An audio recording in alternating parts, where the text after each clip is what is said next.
E aí, moçada, tudo bem com vocês? Nessa aula a gente vai trocar uma ideia a respeito de triângulos, um dos assuntos mais importantes da geometria, que é a base de tudo. Espero que você goste. Se você gostar, faz aquele procedimento padrão. Se inscreve no canal, dá um like no vídeo. Vamos fazer o canal crescer. Um abraço e bora pro vídeo. Bom, pessoal, conversando um pouquinho sobre triângulos. Primeiramente, como é que a gente pode classificar os triângulos? A gente pode classificar os triângulos segundo dois critérios, quanto aos lados e quanto aos ângulos. Inicialmente, vamos ver como é que funciona essa classificação quanto aos ângulos. Bom, primeiramente, a gente pode ter um triângulo escaleno. O que seria um triângulo escaleno? Bom, perceba que esse triângulo aqui, esse lado aqui e esse lado aqui, eles têm medidas diferentes. Isso é ser um triângulo escaleno. É um triângulo que tem três lados de medidas diferentes. Então, o lado AB é diferente do lado BC, que é diferente do lado AC. Os três lados são diferentes. Agora, uma coisa super importante que num triângulo escaleno a gente tem é que os lados são diferentes e os ângulos também são diferentes. Então, aqui a gente pode garantir que esse ângulo alfa aqui é diferente do ângulo beta, que é diferente do ângulo θ. Então, no triângulo escaleno, todos os lados e todos os ângulos têm medidas diferentes. Próximo triângulozinho, triângulo isósceles. O que é um triângulo isósceles? Triângulo isósceles é um triângulo que tem um par de lados congruentes. Então, nesse caso aqui, a gente pode, pela figura, perceber que o lado AB ele tem a mesma medida do lado AC. Beleza? E aí o que acontece? Esse lado aqui de medida diferente, que é o BC, ele recebe o nome de base. Então, num triângulo isósceles, quem que é a base? É o lado de medida diferente. E uma particularidade super importante no triângulo isósceles é que os dois ângulos da base têm a mesma medida. Então, nesse caso aqui, a gente garante que o ângulo beta e o ângulo θ têm a mesma medida. Esse ângulo alfa aqui, que está oposto à base, ele é o ângulo diferente. Aquele ângulo alfa ali, ele recebe o nome de ângulo do vértice, tá certo? Ele recebe o nome de ângulo do vértice. Então tá aí, triângulo isósceles é aquele que tem dois lados de mesma medida. Como é que chama o lado diferente? Base. Como é que estão os ângulos da base? São de mesma medida. O ângulo oposto à base recebe o nome de ângulo do vértice. Ele é o ângulo de medida diferente, tá bom? Triângulo equilátero. Bom, triângulo equilátero é aquele triângulo que tem os três lados de mesma medida. Então aqui, perceba que para o triângulo ser equilátero, o lado AB tem que ter a mesma medida do lado BC, que tem que ter a mesma medida do lado AC. Os três lados com a mesma medida, ok? Bom, uma coisa super importante no triângulo equilátero é que, além dos lados terem a mesma medida, os ângulos também têm a mesma medida.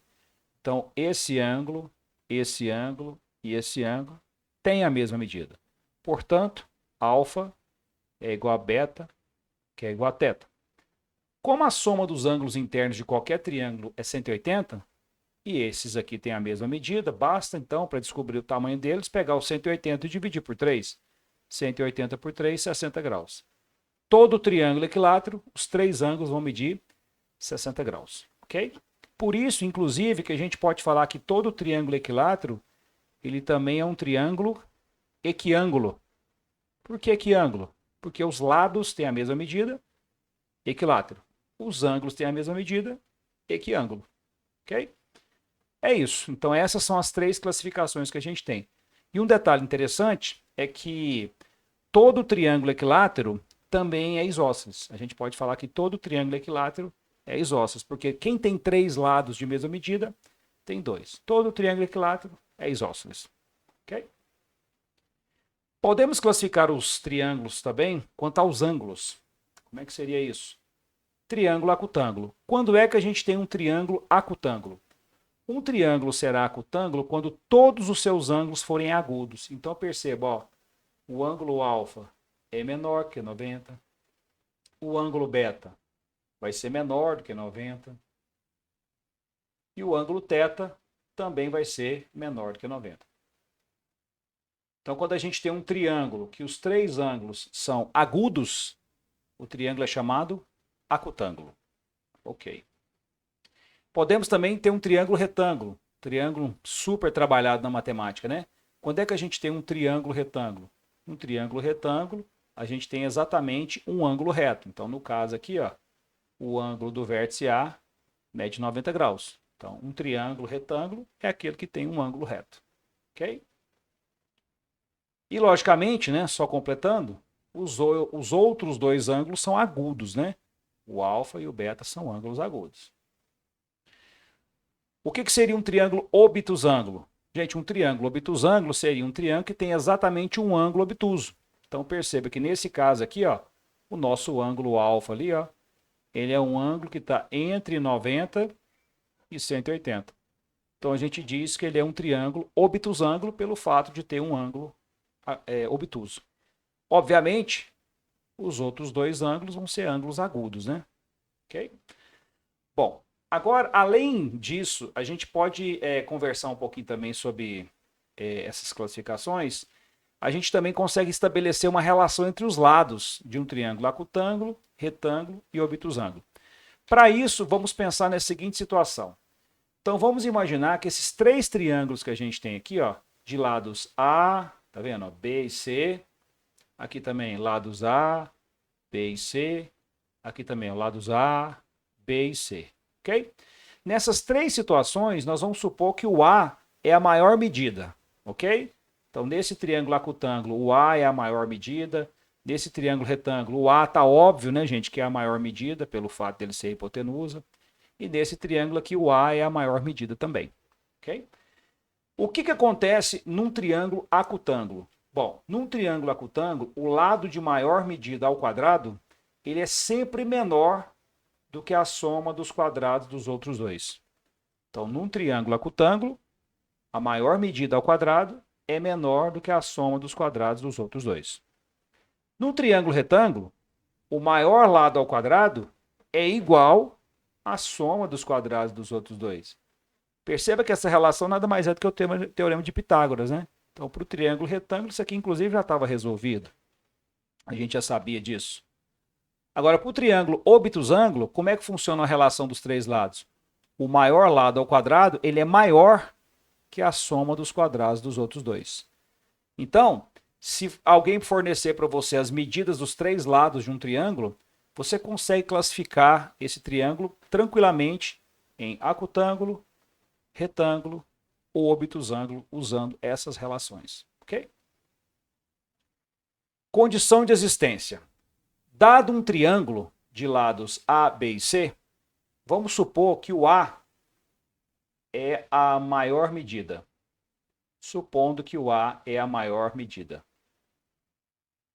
Qual é a relação que a gente com certeza vai ter entre os lados desse e de qualquer outro triângulo? A relação entre os lados para que esse triângulo exista é a seguinte. Se eu garanto que o A é a maior medida aqui, é o maior lado desse triângulo, para esse triângulo existir, o A ele tem que ser menor do que B mais C. Ou seja, em qualquer triângulo, o maior lado é sempre menor que a soma dos outros dois. Relação super importante, tá? Então, em qualquer triângulo, o maior lado é sempre menor do que a soma dos outros dois. Propriedade super fera. E algumas observações importantes que a gente vai lembrar aqui, ó. Vamos supor que nesse triângulo aqui, a gente tem que o A é maior do que o B, que por sua vez é maior do que C. Então a gente está ordenando os nossos lados aqui, ó. Esse lado é maior do que esse, que é maior que esse. A partir dessa ordenação dos lados, será que a gente conseguiria também ordenar os ângulos? Com certeza. Se aqui nesse triângulo o A é o maior lado, qual vai ser o maior ângulo? É aquele que está oposto a ele. Então, se o A é o maior lado, o maior ângulo é o alfa. Então, o alfa vai ser maior. O segundo maior lado não é o B? Então, o segundo maior ângulo é o que está oposto ao B. É maior que beta. O menor de todos os lados não é o C? Então, o menor de todos os ângulos vai ser o θ. Certo? Então, se a gente conhecer a sequência, né, a ordem dos tamanhos aqui dos lados, a gente consegue também ordenar os ângulos.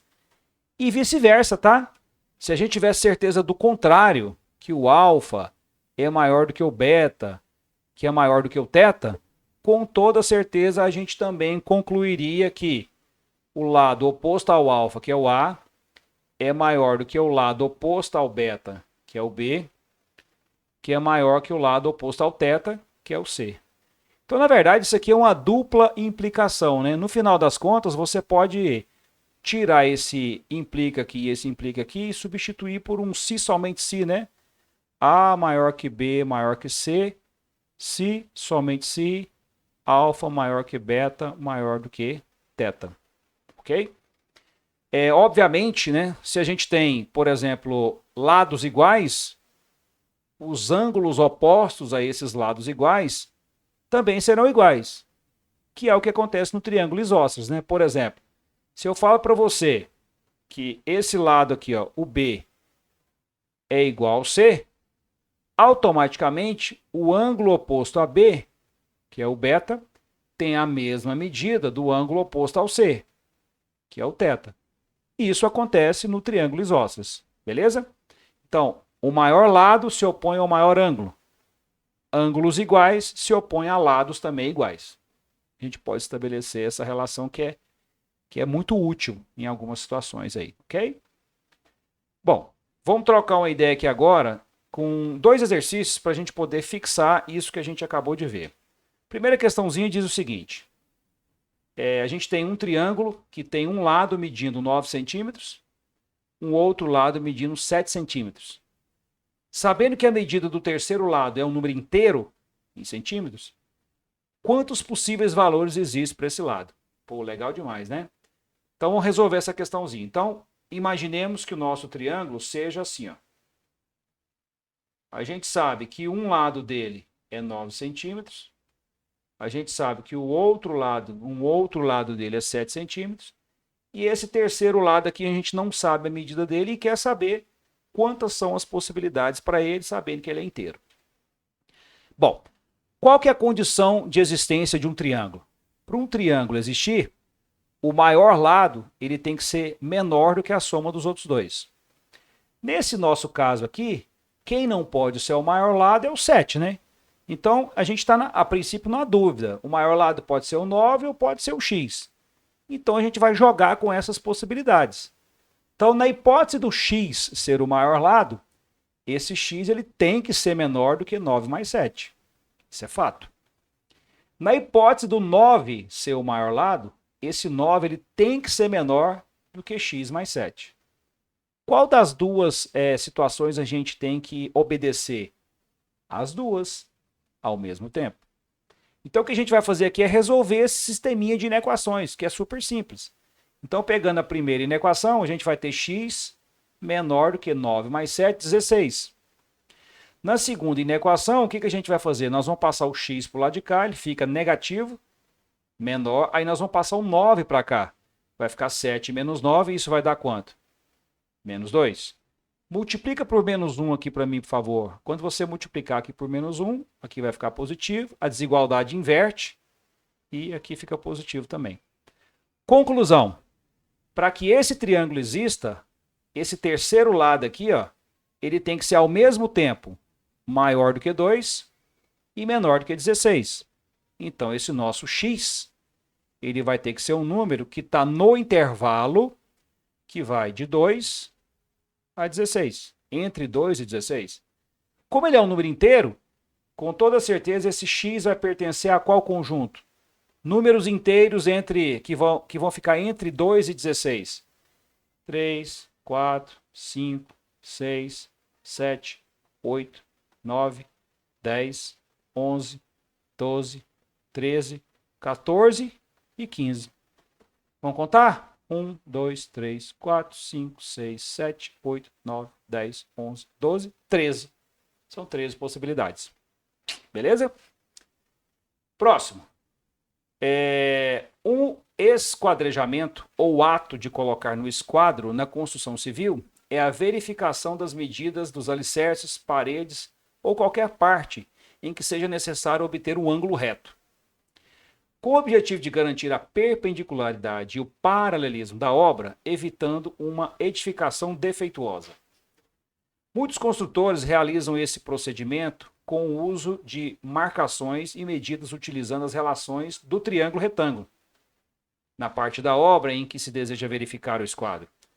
Considerando isso, e que as sequências das medições dadas nas alternativas são todas referentes aos lados de um triângulo, assinale a alternativa com as medidas que indicam o esquadrejamento correto da construção de um alicerce.